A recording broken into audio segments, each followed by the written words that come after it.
नमस्कार, मैं हूं डाइटिशियन वर्लीन कौर और आप देख रहे हैं सेहत चाला, आपका अपना हेल्थ केयर चैनल। आज हम आपसे डिस्कस करेंगे पार्किंसंस डिजीज के बारे में। क्या होती है ये डिजीज, क्या इसके कॉजेस और सिम्टम्स रहते हैं। उसके लिए हमारे साथ जुड़े हैं neurosurgeon doctor Pradeep Tiwari. Welcome doctor Pradeep. Hello, thank you, ma'am. Okay, yeah doctor, like my first question will be like Parkinson's disease क्या है ये। पार्किंसंस डिजीज एक बीमारी है जिसमें बेसिकली आप जो पेशेंट है उनमें बैलेंस की प्रॉब्लम होती है। कुछ पेशेंट्स में कंपन होती है, हाथों पैरों में कंपन होती है। और जो नॉर्मल आदमी की स्पीड है, काम करने की जो एक्टिविटी की स्पीड होती है, वो पार्किंसंस में स्लो हो जाती है, धीमी हो जाती है। तो नॉर्मल चीजें जो हम करते हैं रोजमर्रा की जिंदगी में, उसमें काफी धीमापन आ जाता है। तो तीन मेन लक्षण होते हैं, कंपन होते हैं और बैलेंस की प्रॉब्लम होती है। तो जो चलने का जो ढंग है, जो चाल है, उसमें परिवर्तन दिखाई देता है। आदमी छोटे छोटे कदम से चलता है और ऐसा लगता है कि शायद वो आगे की तरफ गिर जाएगा। और सबसे जरूरी बात होती है कि हर काम जो डेली एक्टिविटीज का है उसमें धीमापन, स्लोनेस ऑफ डेली लिविंग जिसको हम कहते हैं। ओके ओके, एंड सर इसके कॉजेस क्या रहते हैं। यूजुअली पार्किंसंस एक उम्र से आई हुई बीमारी है, क्योंकि हमारे ब्रेन के अंदर एक एरिया होता है जिसको सब्सटेंशिया नाइग्रा बोलते हैं, जो नॉर्मली डोपामिन सेक्रीट करता है। तो आपके जो फास्ट एक्टिविटीज है, आपकी जो गेट है, चाल है आपका, और जो आपकी जो रैपिडनेस है आपकी एक्टिविटीज में, जो तेजी आती है आपके कामों में, वो डोपामिन से आती है, ब्रेन से। तो जब डोपामिन खत्म होता है ब्रेन के अंदर, सब्सटेंशिया नाइग्रा के अंदर, तो धीमापन आने लगता है, चाल में बदलाव आने लगता है, कंपन आने लगती है। तो डोपामिन बेसिकली एक सबसे इम्पोर्टेंट कारण है कि अनुमानशिक कुछ लोगों में होता है ये बीमारी, कि सब्सटेंशिया नाइग्रा सिकुड़ जाता है। और दूसरा सबसे इम्पोर्टेंट चीज है, जब सब्सटेंशिया नाइग्रा जिससे सिकुड़ता है, वो मोस्ट कॉमनली एज है। तो age is a very important factor. जो सबसे इम्पोर्टेंट चीज है वो एज है। यूजुअली ये बीमारी 60 साल के ऊपर लोगों में देखी गई है, इसलिए सबसे इम्पोर्टेंट रीजन इसका एज है। कुछ लोगों में फेमिलियल भी होती है, मतलब परिवार में चली आई हुई ऐसी बीमारी होती है, अनुवांशिक होती है। बट यूजुअली सबसे ज्यादा इम्पोर्टेंट कारण और सबसे कॉमन कारण है ओल्ड एज। ओके ओके, जैसे कि अभी आपने इसके सिम्टम्स बताए कि चलने में प्रॉब्लम होना, पर्सन को लगता है कि वो आगे की तरफ गिर रहे हैं, तो ये एक कॉमन सिम्टम है। लाइक ये तो हमें एक नॉर्मल उसमें भी फील हो सकता है कि जब हमें वीकनेस है तभी भी हमें लगता है, अगर हम वीक फील कर रहे हैं, हमें फीवर है या if we are not feeling that well, तो हम लोगों को लगता है हम चलेंगे तो हम गिर जाएंगे। तो और कुछ भी कॉमन सिम्टम इसका हो सकता है जिससे हमें डायग्नोस पता चल जाए कि हाँ ये पार्किंसंस ही है हमें।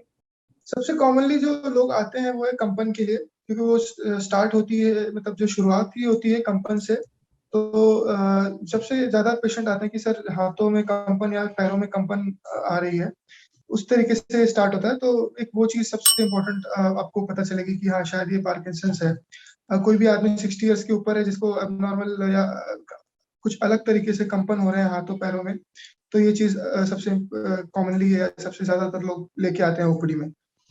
ओके, तो इसी से हम डायग्नोस कर लेते हैं कि हाँ ये पार्किंसंस है, या फिर कोई हमें टेस्ट का रिक्वायरमेंट भी पड़ सकता है इसमें।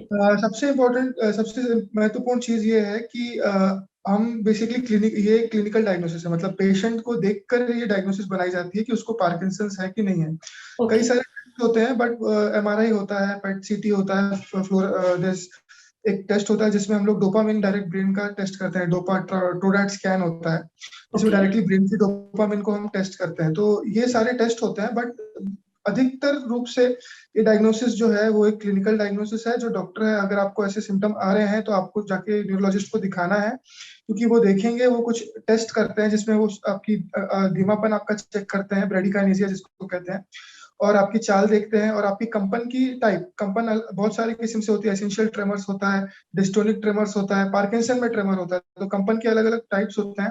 तो जो ओके एक्सपीरियंस न्यूरोलॉजिस्ट या न्यूरोसर्जन है वो उसको देख के बता सकते हैं कि ये कंपन पार्किंसन से आ रहा है या कोई और कारण है। ओके, एंड इसका कभी जब ऐसे डायग्नोस हो गया कि हमें क्लियर है कि हाँ पर्सन को ये डिजीज है, तो ये इसका ट्रीटमेंट लॉन्ग टाइम होता है या फिर एक शॉर्ट ड्यूरेशन के लिए ठीक हो सकता है पर्सन, या उसको उसी डिजीज के साथ ही लाइफ टाइम रहना पड़ेगा। यूजुअली जो अधिकतर लोगों में ये बीमारी एक लाइलाज बीमारी है, जिसमें बेसिकली क्योंकि आपका जो डोपामिन सेक्रेशन है आपके ब्रेन से नहीं हो रहा है। तो ओके इसमें हमको ये आपकी एज से आई है, सिकुड़ गए हैं आपके न्यूरॉन्स, तो ये लगभग रहने ही वाली है। ये ऐसा नहीं होगा कि आप 2 दिन दवाई लेंगे फिर ये ठीक हो जाएगा, ऐसा नहीं होगा। और धीरे धीरे करके इसमें बीमारी बढ़ती है, क्योंकि आप में और जैसे उम्र बढ़ती है, उससे ब्रेन का सिकुड़ना और ज्यादा हो जाता है, तो वो और ज्यादा बढ़ने लगती है। जब वो और ज्यादा बढ़ती है तो हम बेसिकली इसमें डोपामिन का ही ड्रग देते हैं, सिंडोपा देते हैं।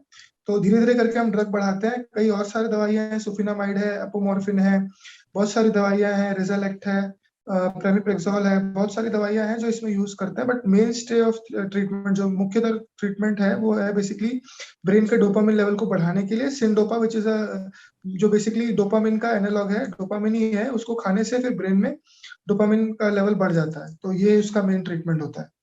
आजकल इसकी सर्जरी भी हो गई है, डीप ब्रेन स्टिमुलेशन जिसको बोलते हैं, जिसमें हम ब्रेन के कुछ एरिया को स्टिमुलेट करते हैं और उस तरीके से फिर हम सेल्स को एक्टिवेट करके रखते हैं, और पेशेंट को ये कंपन और ये सारी चीजें नहीं आती।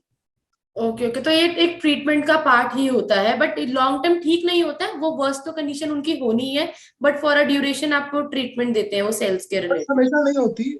कई बार लोगों को सिंडोपा देने से उनमें डोपामिन की जो कमी है वो पूर्ण हो जाती है, तो वो काफी अच्छी तरीके से काम करते हैं। ऐसा नहीं लगता कि वो डिजीज है या फिर कोई प्रॉब्लम है उनमें। ओके ओके फाइन, ठीक है। Thank you so much doctor Pradeep Tiwari, कि इतने इजीएस्ट मैनर में आपने इतनी बड़ी डिजीज के बारे में बहुत सिंपल वे में समझा दिया। आई गेस हमारे दर्शकों को भी ये इन्फॉर्मेशन काफी हेल्पफुल रहेगी। स्वास्थ्य संबंधित किसी भी प्रकार की कठिनाई होने पर आज ही कॉल करें 8856988569 और हमारे डॉक्टर से फ्री कंसल्टेशन लें। Thank you so much doctor.